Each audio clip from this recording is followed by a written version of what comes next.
The old maintenance vessel shuddered as it pulled alongside the massive battleship. Even from the worn captain's chair, James Miller could feel the vibrations running through the U.S. Firefly's hull. He'd gotten used to those tremors over the years. They were just another quirk of his aging ship, like the flickering lights in the mess hall or the temperamental air recyclers on Deck 3.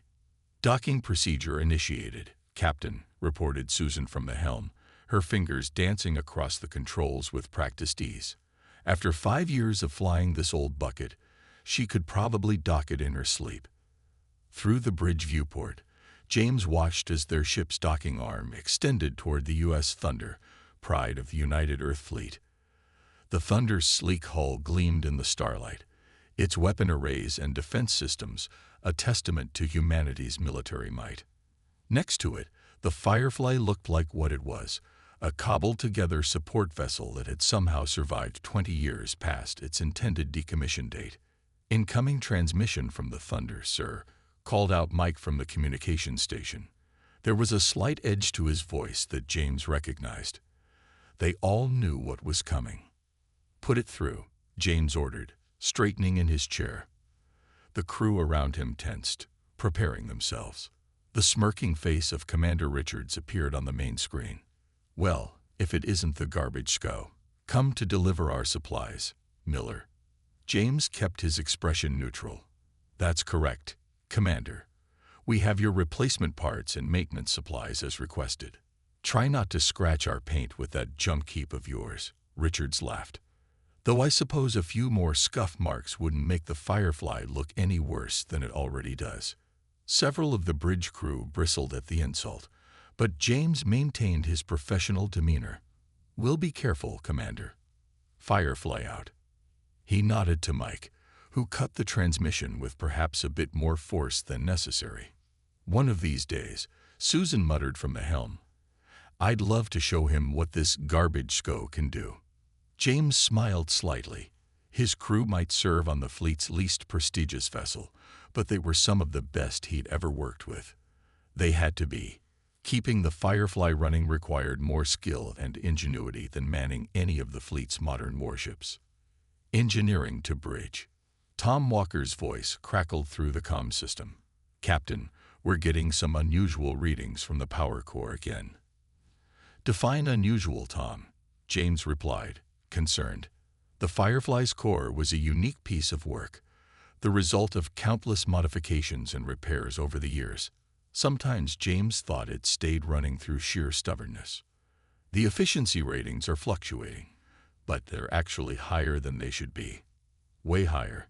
It's like the core is drawing power from somewhere else, but I can't figure out the source. Before James could respond, a new alarm started blaring. Multiple ships dropping out of FTL. Mike announced, his hands flying over his console. "Reading 5.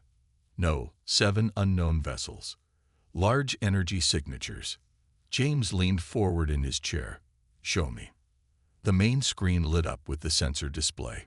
7 massive ships had appeared at the edge of the system, their designs unlike anything in human records. As they watched, more vessels continued to emerge from FTL. "They're not responding to hails," Mike reported tensely. "Wait. Incoming transmission, all frequencies." A deep, resonant voice filled the bridge. "Attention, human vessels. You have been found wanting.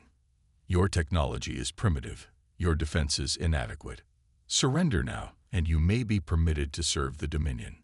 James watched as the Thunder's weapon systems came online, its massive hull turning to face the threat. Around them, other fleet vessels began moving into defensive positions. The Firefly, still attached to the Thunder by its docking arm, was caught in the middle. "Sir," Tom's voice came through again, more urgent now. "The power core. It's reacting to something from those ships. The energy patterns are going crazy. Get us loose from the Thunder," James ordered Susan. "But stay close. We might need to help with evacuations if this goes bad." He knew the Firefly's role in combat. They weren't meant to fight, but to save lives where they could. The alien vessels opened fire. Streams of eerily beautiful energy weapons lashed out at the human fleet. The Thunder's shields flared as they took multiple hits but held. Other ships weren't so lucky. "The Ross is in trouble," Susan reported. "Direct hit to their engines. They're losing power." "Take us in," James commanded. "Prepare for emergency transport of their crew." As they maneuvered toward the stricken vessel, one of the alien energy beams struck the Firefly's port side. James braced for destruction. Their shields were decades out of date, barely able to stop micrometeors, let alone advanced weapons. But destruction didn't come. Instead, the ship shuddered, and every display on the bridge lit up with unprecedented energy readings. In engineering, Tom was shouting something about power levels that shouldn't be possible. "What just happened?" James demanded. "Sir," Tom's voice was filled with disbelief. "The core. It absorbed the energy from that weapon. Completely absorbed it. And it's integrating the pattern somehow. I've never seen anything like it." James stared at the redouts, then at the alien ships continuing their assault on the fleet. A crazy idea began forming in his mind. "Tom, can you figure out exactly how the core did that? And if it could do it again?" "Already working on it, Captain. But you need to see these readings. Our jury-rigged systems, all those modifications we've made over the years, they've accidentally created something new, something that might just give us a chance." As the battle raged around them, the crew of the Firefly began to realize that their old patched-together ship, the one everyone mocked as the weakest in the fleet, might be hiding capabilities that no one, not even they, had imagined. The garbage SCO was about to prove its worth, and James Miller had a feeling that Commander Richards would soon be eating his words. Looking at his crew's determined faces, James allowed himself a small smile. Sometimes the best weapons were the ones that no one saw coming, even if they looked like they belonged in a scrapyard. The bridge of the U.S. Firefleet erupted in chaos as more alien vessels emerged from FTL. The ship's outdated sensors struggled to keep track of the mounting threats, their displays flickering with each new arrival. James Miller gripped his captain's chair tightly, watching as the pride of the human fleet engaged the mysterious Dominion forces. "The Thunder's shields are failing," Mike called out from his station. Through the viewport, they could see the massive battleship's defensive barriers flickering under the relentless alien assault. The energy weapons that had been absorbed by the Firefly's core continued to tear through the fleet's most advanced vessels like paper. Tom's voice crackled through the comm system, heavy with excitement and disbelief. "Captain, you need to see this. The core isn't just absorbing the energy, it's learning from it.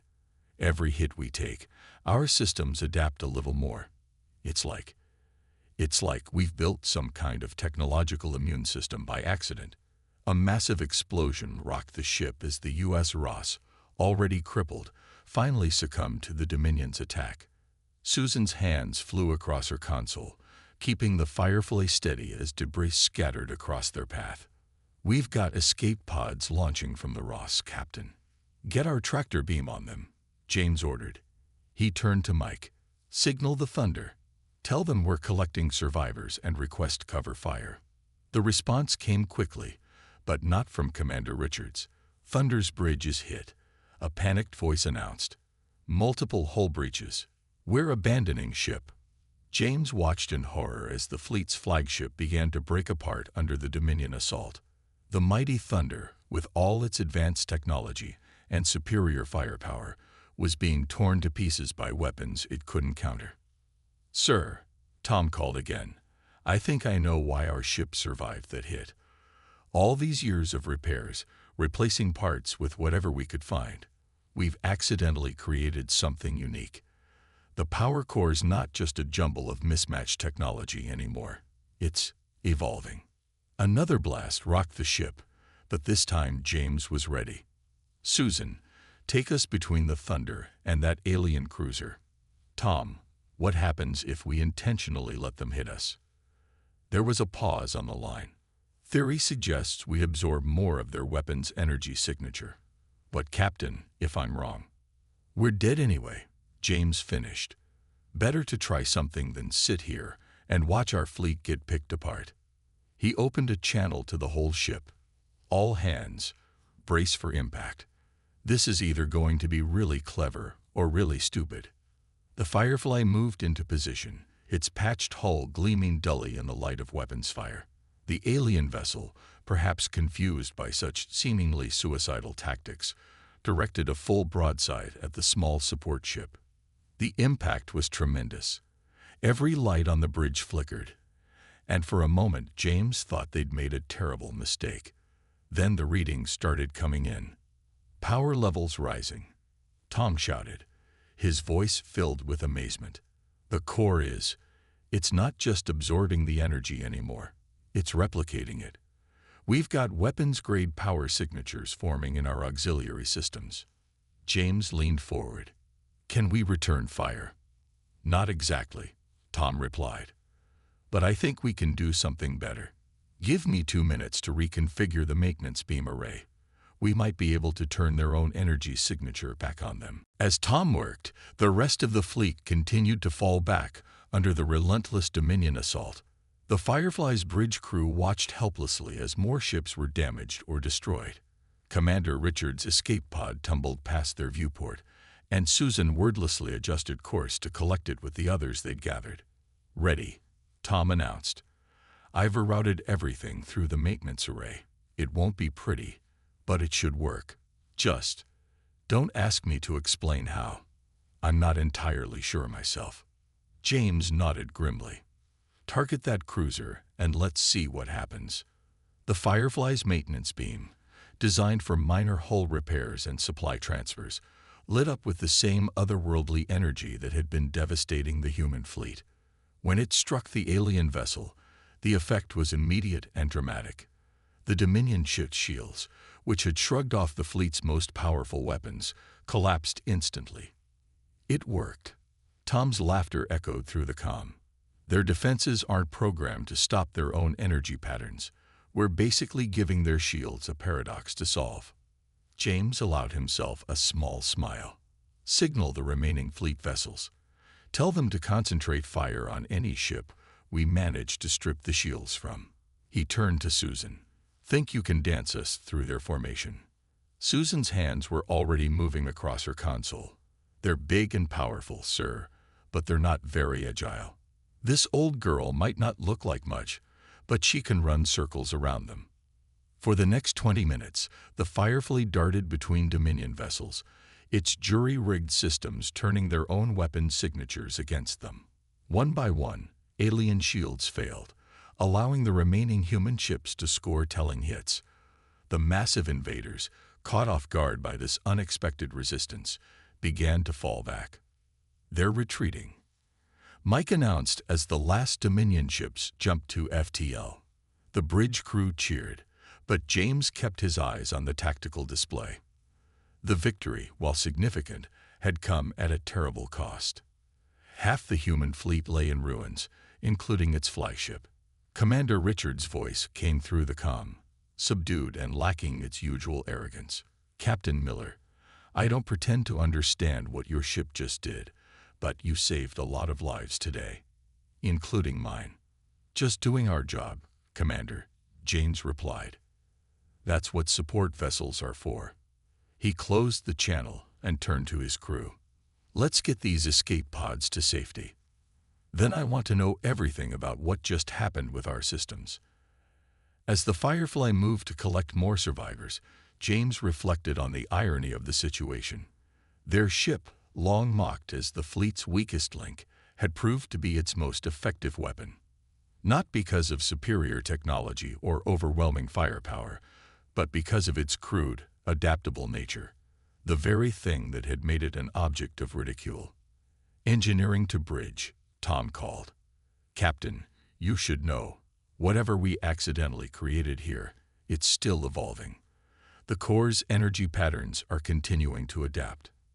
I think we might have only scratched the surface of what this ship can do. James looked around his bridge, at the flickering displays and patched together systems that had just helped save humanity from its first alien encounter. Well, he said quietly, isn't that interesting? Hidden within the dust and ice of the asteroid belt, The U.S. Firefly drifted silently. Inside the ship's dimly lit engineering bay, Tom Walker stared at his console with bleary eyes. He hadn't slept in nearly 30 hours, too fascinated by the readings from their modified power core to even think about rest. "You need to see this," he muttered to himself, making another note in his already overstuffed datapad. Around him, the core hummed with an energy signature that shouldn't have been possible for such an old vessel. The engineering bay doors slid open with their usual creak, and Captain James Miller walked in, carrying 2 cups of coffee. He handed one to Tom, who accepted it gratefully. "Tell me you found something worth missing sleep over," James said, leaning against a workstation. Tom took a long sip of coffee and nodded eagerly. "Remember how we used to joke that this ship was held together by duct tape and prayers? Turns out we were half right. But instead of prayers, it's quantum mechanics." He pulled up a holographic display showing the Firefly's internal systems. "Look at this. Every time we repaired the ship, we used whatever parts we could find. Different technologies, different generations of equipment, even some experimental stuff that never made it into mass production. Normal ships can't work that way. Incompatible systems cause interference, power losses, cascading failures. But the Firefly works just fine," James noted. "Most of the time, anyway." "That's just it," Tom exclaimed. "It shouldn't work at all. But all those mismatched parts created something new. The power fluctuations we've been seeing for years. That was the system learning, adapting, finding ways to make incompatible technologies work together. When the Dominion hit us with their weapons, it was just one more piece of foreign technology for the ship to integrate." The captain frowned thoughtfully. "You're saying our ship taught itself how to use alien weapons?" "Better than that." Tom brought up another display, this one showing energy patterns from the recent battle. "The core doesn't just copy their technology, it understands it. Every modification we've made over the years created new quantum pathways. The whole ship has become one giant adaptive matrix." A new voice joined the conversation. Like a technological immune system, Anna Reed, the ship's science officer, walked in carrying her own datapad. "I've been analyzing Tom's findings. The quantum interactions between our mismatched systems created something similar to biological adaptation. The more different technologies the ship encounters, the better it gets at integrating them." James looked between his 2 officers. "And you're sure about this?" Anna nodded. "I've run the simulations a dozen times. What we've accidentally built here, it's revolutionary. Traditional ships are designed to be perfect and unchanging. The Firefly adapts because it has to. It's the only way all these different systems could work together." "Captain to the bridge," Susan's voice came through the comm. "We're picking up some strange readings from the outer edge of the asteroid field." James straightened. "On my way." He turned to Tom and Anna. "Keep working on understanding our new capabilities. I have a feeling we're going to need them soon." On the bridge, Susan's hands moved carefully over her console, adjusting their position among the asteroids. "The readings are getting stronger, sir. Whatever it is, it's big." "Show me," James ordered. The main screen displayed a massive energy signature moving through the asteroid field. As they watched, it resolved into a familiar and unwelcome shape. "A Dominion warship. They're searching for us," Mike said from his station. "This is the 3rd patrol we've detected this week. They're not giving up." James studied the tactical display. The Dominion ship was powerful, but it moved with obvious difficulty through the dense asteroid field. The Firefly, smaller and more maneuverable, had a clear advantage in this environment. "Tom," he called through the comm, "what's the status of our adaptations?" "Better than ever, Captain," Tom replied excitedly. "The core's been integrating that weapons data we absorbed. Anna thinks we might be able to do more than just copy their energy signatures now. We might be able to improve on them." James raised an eyebrow. "Improve how?" "Their weapons are powerful but inflexible," Anna cut in. "They're designed to overwhelm any normal defense. But our system is learning their patterns, finding weaknesses. We might be able to create variations they're not prepared for. The captain considered this information, watching the Dominion ship's slow progress through the asteroid field. An idea began to form, dangerous, but potentially game-changing. How much of their technology do you think we could absorb before the core reaches its limit? He asked. There was a pause before Tom answered. Theoretically, there might not be a limit. The more we absorb, the more the system evolves to handle it. Why do you ask? James smiled grimly. Because that patrol ship out there is going to help us test your theory. Susan, plot an intercept course. Mike, send word to Fleet Command.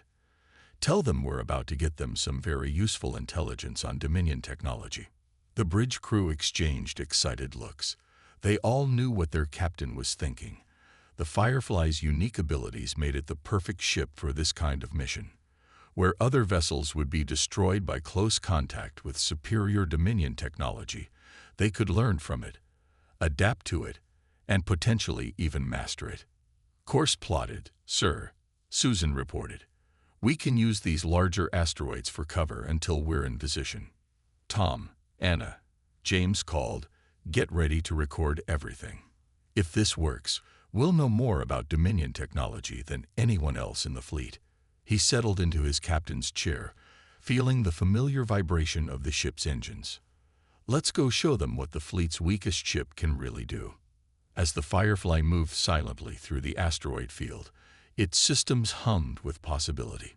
The ship that had been cobbled together from spare parts and obsolete technology was about to become humanity's greatest source of intelligence on their new enemies. The crew, once mocked for serving on such an old vessel, now found themselves at the forefront of humanity's defense. Tom's voice came through one last time before they moved into position. Captain, I should mention, every time we absorb new technology, the ship's capabilities become harder to predict. We're in uncharted territory here. James watched the Dominion ship grow larger on their screen. Good, he replied. I like unpredictable. It's about time someone surprised them for a change. The Dominion patrol ship never saw them coming. The Firefly slipped between two massive asteroids, its hull painted with light-absorbing coating that made it nearly invisible against the dark rocks. James watched from the bridge as they drew closer to their target, close enough now to see the alien writing etched into its hull. All systems ready, Tom reported from engineering. The core is already reacting to their energy signatures. It's like it remembers them from the last battle. Susan's fingers moved with delicate precision over her console, guiding their ship through the debris field. One wrong move would send them crashing into the rocky masses surrounding them, but she navigated the chaos like she was born to it. We'll have one shot at this, James reminded his crew. Once we engage, every Dominion ship in the system will know where we are. The plan was risky, but it was their best chance at understanding the enemy's technology. They would get close enough for the Firefly's adaptive systems to absorb and analyze the Dominion ship's active scanning beams, relatively weak energy emissions that wouldn't immediately alert the patrol to their presence. In position, Susan whispered, though there was no real need for quiet in space. James took a deep breath. Tom, begin passage scanning. Anna, record everything. The Firefly's cobbled-together sensors reached out invisibly, tasting the edges of the Dominion ship's energy field. Data began flowing into their systems, and the power core hummed with growing intensity. This is incredible. Anna's voice was filled with wonder. They're scanning technology. It's not just looking for ships. They're searching for specific energy signatures. They're hunting us, Captain. They want to know how we survived their weapons. A sudden alarm blared through the bridge. They've spotted us. Mike called out. Their weapons are powering up. Hold position, James ordered, even as his instincts screamed at him to retreat. Tom, how much more data do you need? 30 seconds. Tom's fingers flew across his engineering controls. The core is adapting faster than ever. It's not just learning their scan patterns, it's improving them. The Dominion ship turned ponderously toward them, its weapon ports beginning to glow with that familiar deadly energy. But James noticed something different this time. The energy signature wasn't quite the same as before. "They've modified their weapons," Anna reported, confirming his suspicion. "They're trying to counter our absorption ability." James allowed himself a small smile. "They're afraid of us. The mighty Dominion is afraid of the fleet's garbage SCO." He keyed the ship-wide comm. "All hands, prepare for close combat. Susan, on my mark, take us right at them." "Sir." Susan's voice held equal parts excitement and concern. "You want to charge a Dominion warship?" "That's exactly what I want to do." "Tom, how's the Corps holding up?" "Better than ever, Captain. Whatever changes they made to their weapons, our systems are already adapting. The more they throw at us, the more we learn." The Dominion ship fired, its modified energy beam lancing out through space. Instead of trying to dodge, Susan kept them on course, flying straight into it at James's command. The impact shook the entire ship, but the familiar hum of the power core grew stronger. Warning lights flashed across every console, then began turning green one by one as their systems absorbed and adapted to the new energy pattern. "Got it," Tom shouted triumphantly. "Their modifications actually made it easier for us to understand their technology. The Corps is—" "Wait." His voice trailed off in surprise. "Captain, we're not just absorbing their energy anymore. We're redirecting it, amplifying it." James watched as new tactical options appeared on his display. Their jury-rigged weapon systems had integrated the Dominion's technology and were offering firing solutions he'd never seen before. "Multiple Dominion ships entering the area," Mike reported tensely. "They're surrounding us." "Good," James replied, surprising his crew. "That's exactly what we want. Tom, Anna, show me what this ship can really do." The Firefly's power core pulsed with newly absorbed energy, sending waves of power through systems that had never been designed to handle such forces. But instead of overloading, the mismatched technologies worked together in ways their original designers would have thought impossible. Beams of energy shot out from the Firefly's maintenance arrays, each one carrying a different modification of the Dominion's own weapons signature. Where a single energy pattern might have been blocked, this constantly shifting assault overwhelmed their defenses. "It's working," Anna exclaimed. "Their shields can't adapt fast enough to our variations. We're actually forcing them to fall back." James watched as the mighty Dominion ships, each one large enough to carry 100 Fireflies, began to retreat from their tiny vessel. The impossible was happening. Humanity's oldest, weakest ship was driving back the most powerful enemy they'd ever encountered. "Signal coming in from Fleet Command," Mike announced. "They're tracking multiple Dominion vessels breaking orbit and retreating from human space. Whatever we're doing, it's scaring them off." The bridge crew cheered, but James kept his focus on the tactical display. "Send everything we've learned to Command. They need to understand what we've discovered about their technology."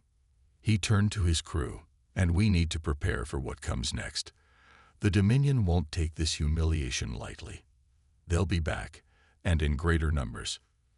Let them come." Tom's voice was filled with confidence. "Every time they hit us, every weapon they use against us, just makes us stronger.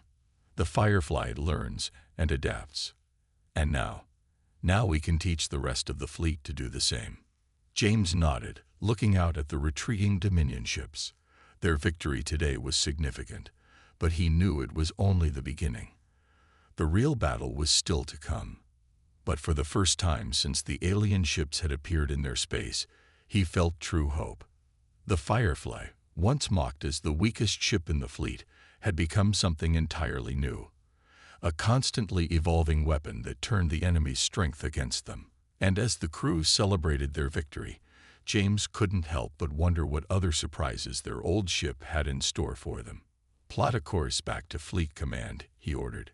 "It's time to show them exactly what the fleet's weakest ship can do." And then, he smiled at his crew. "Then we're going hunting." The war room of Fleet Command fell silent as James finished his presentation. Admiral Wilson stood at the head of the table, staring at the holographic display showing the Firefly's modified systems. Around him, other high-ranking officers exchanged looks of disbelief and hope. "Let me get this straight, Captain Miller," the Admiral said slowly.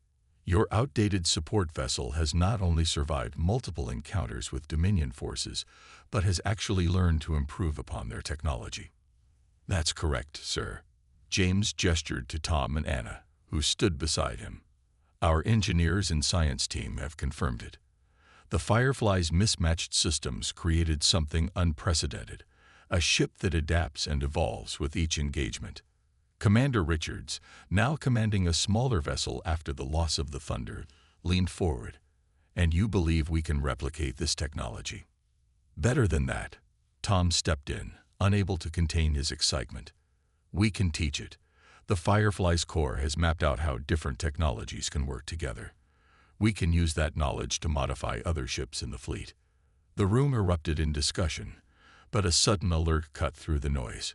Multiple Dominion signatures detected.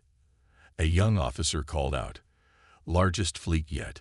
They're on an attack vector for Earth." Admiral Wilson turned to James. "How long would it take to modify our remaining ships with your technology?" "Too long," James replied grimly. "But we have another option.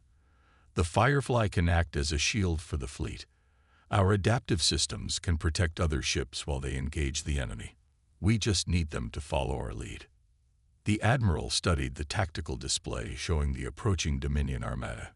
Hundreds of ships, far more than their previous encounters. After a long moment, he nodded. "Do it. The fleet is yours to command, Captain Miller."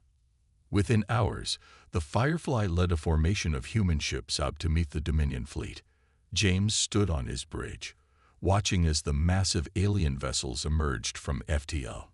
Their weapons were already charging, filling space with ominous energy readings. "They've upgraded their weapons again," Anna reported from her station. "The energy signatures are more complex than before." "Good," James replied. "The more complex their technology, the more our systems can learn from it. Susan, move us to the front of the formation. Tom, prepare to extend our adaptive field around the nearest ships." The Firefly's power core hummed with energy as they took position. Behind them, the remaining ships of the human fleet fell into formation, trusting their lives to the protection of what had once been their weakest vessel. The Dominion fleet opened fire, filling space with devastatingly powerful energy beams. But as each blast struck the Firefly's defensive field, its systems adapted and evolved. The energy was absorbed, analyzed, and redirected, creating a protective barrier that extended to nearby ships. "It's working," Tom called out excitedly.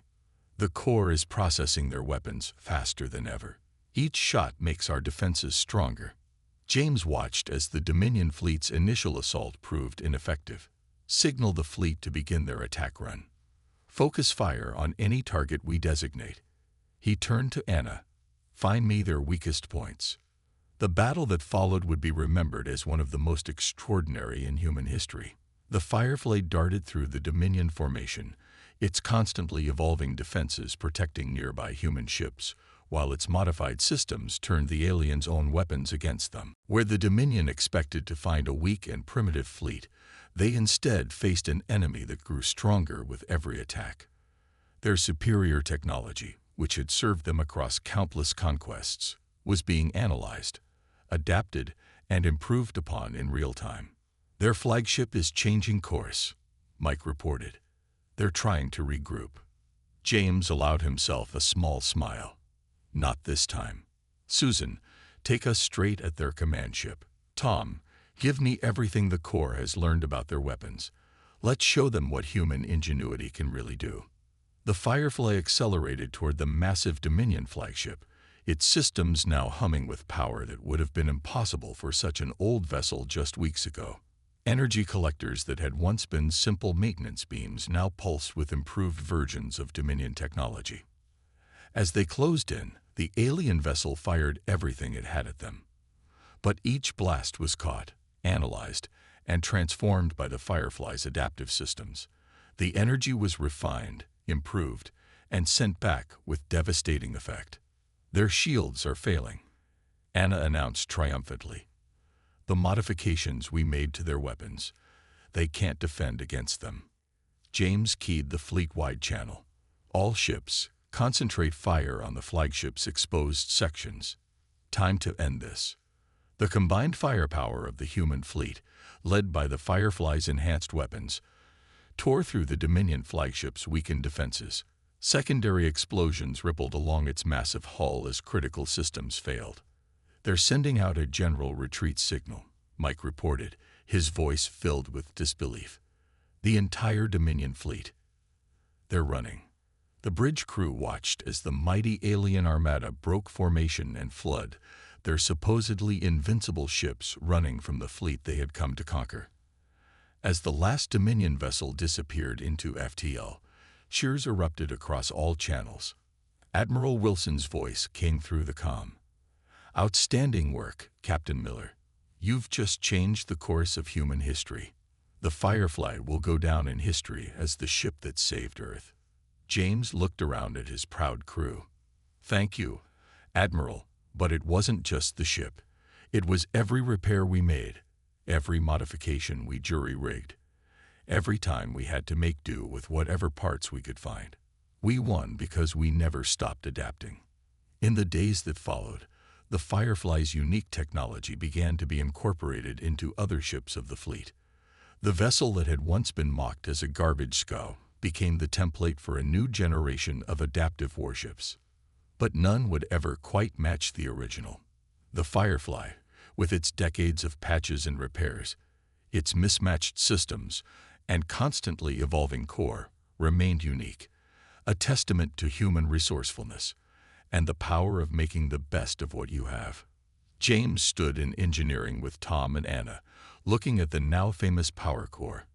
"You know what the real irony is," he mused. "If we'd had a newer ship or better equipment or proper replacement parts, none of this would have happened. We won because we were the weakest ship in the fleet." Tom patted the core's housing affectionately. "Just goes to show, sometimes the best weapons are the ones you never knew you had." The Firefly systems hummed contentedly around them, still learning, still adapting, still evolving. The weakest ship in the fleet had become the strongest weapon humanity had ever known, not through superior technology or overwhelming force, but through the very qualities that had once made it an object of ridicule. And somewhere out in space, the Dominion fleet carried word back to their empire about the humans, a species whose greatest strength lay in their ability to turn weakness into power, and whose most dangerous weapon was a ship held together by ingenuity, determination, and whatever spare parts they could find.